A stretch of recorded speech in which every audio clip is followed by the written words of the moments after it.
네, 오늘 야심차게 준비했습니다. 저희 LNF의 많은 인재들 중에 꼭 모셔야 할 분인데요. 현재 LNF에 10년 동안 재직 중이면서 개발과 기술을 담당하고 계신 오지오 팀장님입니다. 안녕하세요. 저는 LNF에 2015년도에 입사해서 지금 10년 차 정도 되었네요. 네, 연구개발 그리고 양산 업무를 하고 있는 오지우 팀장이라고 합니다. 팀장님 반갑습니다. 네, 반갑습니다. 정말 현업에서는 좀 뵙기 힘든 분인데 오늘 이렇게 같이 뵙게 돼서 너무 영광이고 많은 정보 전달 부탁드리겠습니다. 팀장님 지금 LNF에만 10년째 재직 중이신데 어떻게 하다가 LNF에 입사하게 되셨나요? 저는 어렸을 때부터 과학자가 되는 것이 꿈이었거든요. 근데 그래서 화학이란 과목을 정말 좋아했었어요. 그래서 고등학교 때부터 대학교 그리고 학위할 때까지 화학을 열심히 공부하는 그 와중에 전 앞에 보이시는 것처럼 이 RC카를 취미 생활을 하고 있었어요.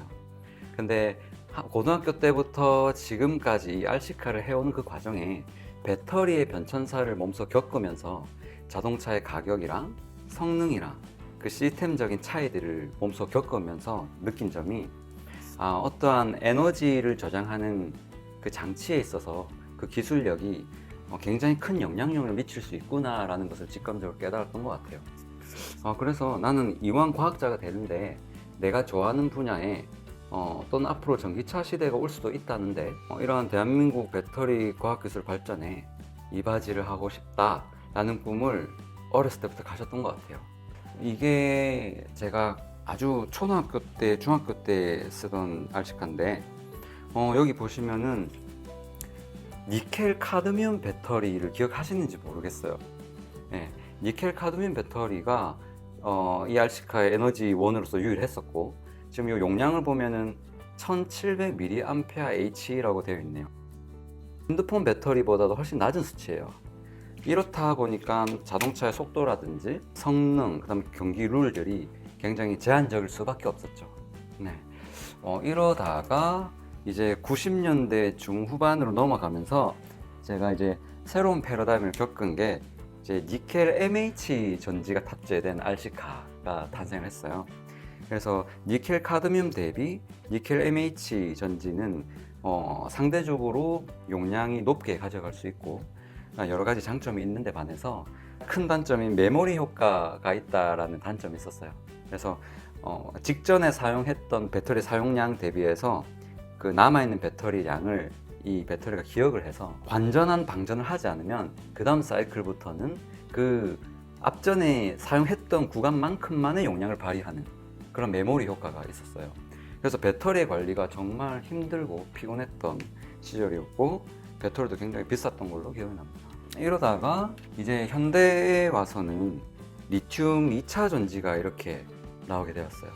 그래서 리튬 2차 전지가 되면서 배터리의 볼테이지도 굉장히 올라갔고 이거 같은 경우는 3.7V짜리 리튬 2차 전지 직렬로 연결되어서 지금 여기 스펙상 7.4V, 7.6V짜리네요. 5500mAh를 가진 용량이 되었어요. 아까는 1700 대비해서 굉장히 많이 늘었죠.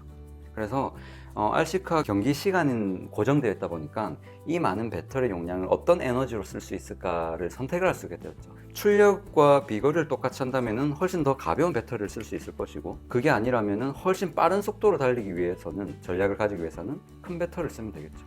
지금 마찬가지 우리 전기차도 그런 사용처에 맞는 목적에 따라서 어떠한 배터리 디자인을 하냐에 따라서 달라질 텐데 그런 것들이 굉장히 닮아 있다.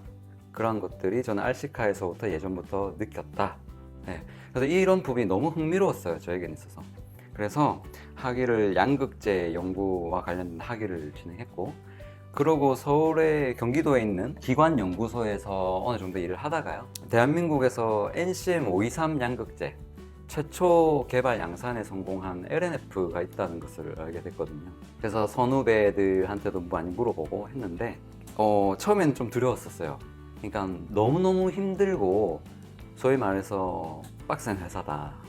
그래서 선택을 해야 됐었죠. 하지만 저는 이제 양극 연구에 이바지를 하고 싶었고 힘들고 열악할진 몰라도 한번 도전해보고 싶다라는 꿈을 가지고 연고도 없는 대구에 그 처음 들어보는 외관이라고 하는 지역이 있더라고요. 그 외관에 LNF 신소재라고 하는 회사에 2015년도에 입사하게 되었어요. 그게 아마 제가 입사하게 된 동기인 것 같아요. 아, 네, 팀장님 잘 들었습니다. 그러면 과거부터 현재까지 정말 배터리에 대한 많은 관심과 열정을 보여주시고 계신데요. 그러면 앞으로에 대한 배터리 산업 전망에 대해서 어떻게 생각하시는지 좀 궁금합니다. 네, 질문 진짜 광범위한 질문이네요. 결론적으로 저는 굉장히 좋게 보고 있는데요. 그 근거로 몇 가지 키워드를 가지고 말씀드리고 싶어요. 첫 번째, 혁신 기술의 방향성입니다. 대다수의 혁신 IT 기술은 초연결을 의미하는 유비쿼터스, 스마트시티, 어반 AI 구축을 위해서 각 분야에서 개발되고 발전을 하고 있어요. 필연적으로 우리 삶에 나타나게 될 것이 고도화된 메타버스 시스템, 그에 맞는 IoT와 하이테크 디바이스, 자동화 로봇, 전기 자동차와 모빌리티, 드론과 도심형 항공 모빌리티 등이 있겠죠.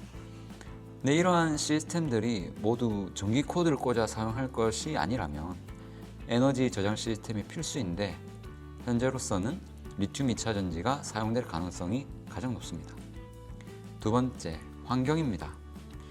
인류의 생존을 위해서는 지구 온난화 저속화 대책을 실행하는 것이 시급하고 영향력이 큰 탄소 에너지 사용을 줄이고 나아가 없애야 됩니다. 관련해 친환경 에너지, 신재생 에너지 적용 전환이 진행되고 있고 앞으로도 확장될 것인데 이로 생산된 전기 에너지를 보관할 수 있는 리튬 2차 전지 사용 또한 증가되게 되죠. 세 번째, 글로벌 경기와 정책입니다.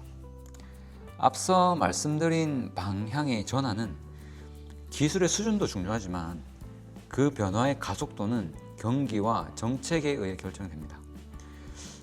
코로나 팬데믹 시절 제로금리에 가까운 완화의 시대를 살았었고 치솟는 인플레이션을 막기 위해서 긴축의 시대에서 변화의 캐즘을 힘겹게 버텨왔습니다. 이제는 조심스럽게 금리가 낮아지는 피벗의 시대를 맞이하거든요.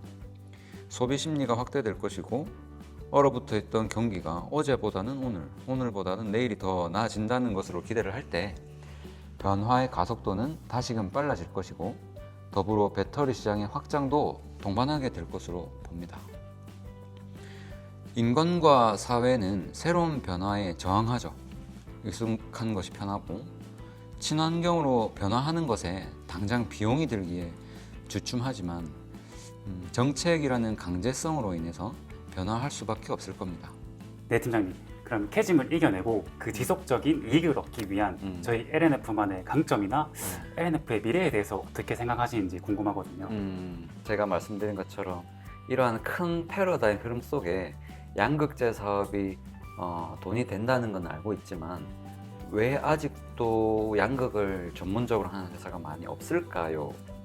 바로 첫 번째는 기술의 장벽이 매우 높다라고 저는 생각을 하는데요. 신생 회사도 많았고 여러 경쟁 회사도 많이 있었지만 아직도 대한민국에는 손꼽히는 회사, 저희 경쟁 회사 이렇게 있죠. 네, 그리고 중국에 있는 회사도 몇 있지만 정확히는 다들 알지는 못하겠고, 그리고 미국 그리고 유럽을 보면은 저희와 버금가는 경쟁사가 있나요? 그렇게 막강한 나라에도 있나요? 네, 아직 없는 것 같아요.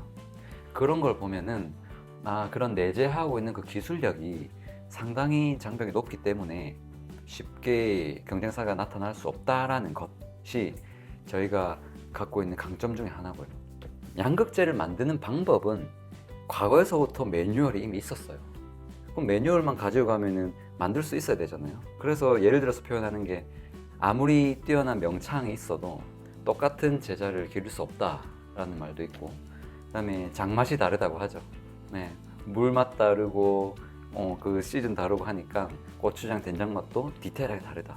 그래서 양극재는 그러한 기술적 노하우가 굉장히 오랜 시간 동안 누적되어서 만들어진 예술 작품과 같다고 생각을 하거든요. 그래서 그러한 개발을 하는 그런 구력이 상당해야 된다고 생각하는데, 그래서 앞서 말씀드린 이렇게 손꼽히는 회사들을 보면은 최소 10년, 15년 그런 구력들을 가진 회사들이거든요. 그러니까 기술의 장벽도 높지만 그 기술을 가진다 하더라도 그것을 또 양산화하는 데까지는 또 다른 얘기가 시작됩니다. 그래서 제가 가끔씩 이 양극재는 아주 귀하게 만든 오마카세와 같은 음식이라고 표현을 하는데, 이것을 구내 식당에서 뽑는다고 한번 생각해 보세요. 오마카세 같이 만들면 이제 경쟁력이 없잖아요. 그러니까 이렇게 또 양산화하는 기술, 이 양산화를 이루기 위한 모든 설비들이 기성품을 파는 게 아닙니다.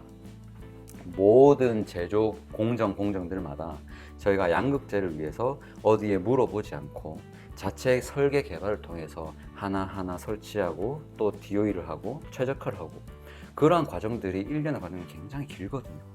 그러한 것들은 누적된 노하우가 모여서 이렇게 된 것이기 때문에 이 기술의 장벽이 아주 높다라고 할 수 있습니다.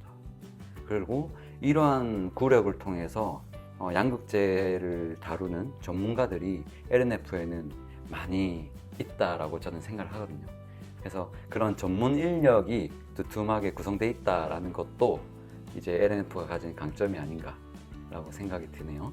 그리고 또 말하면 저희가 이 시즌을 잘 버티고 또 새로운 시즌을 대비하기 위해서 굉장히 많은 연구 개발을 통해서 프로모션들을 많이 하면은 많은 고객사들을 만나게 됩니다. 국내 고객사도 있고, 배터리 업체도 있고, 자동차 업체도 있고, 그 국내도 있고, 국외도 있고. 그래서 저희 고객사들이 말씀해 주시는 그런 LNF에 대한 평가 피드백을 들어보면은, 물론 저희에게 좋은 말씀을 해주신 걸도 있겠지만, 그래도 객관적인 입장에서 제가 많은 질문들을 했을 때 굉장히 좋은 평가를 받고 있다라는 것을 많이 느꼈습니다. 과거 그러한 열정과 그러한 전문 인력들이 이런 어려운 시즌에도 포기하지 않고 연구 개발에 매진하고 늘 새로운 것을 찾고 새로운 것에 대한 도전을 두려워하지 않고, 이러한 LNF인들만의 제네틱이 또 큰 강점이라고 할 수 있죠. 그래서 이러한 태도를 가지고 지속적으로 버티고 열심히 하다 보면 언젠가는 결실이 보여서 우리 양극재를 선택해 주시는 고객사 분들께 최고의 선택지가 되리라 믿습니다.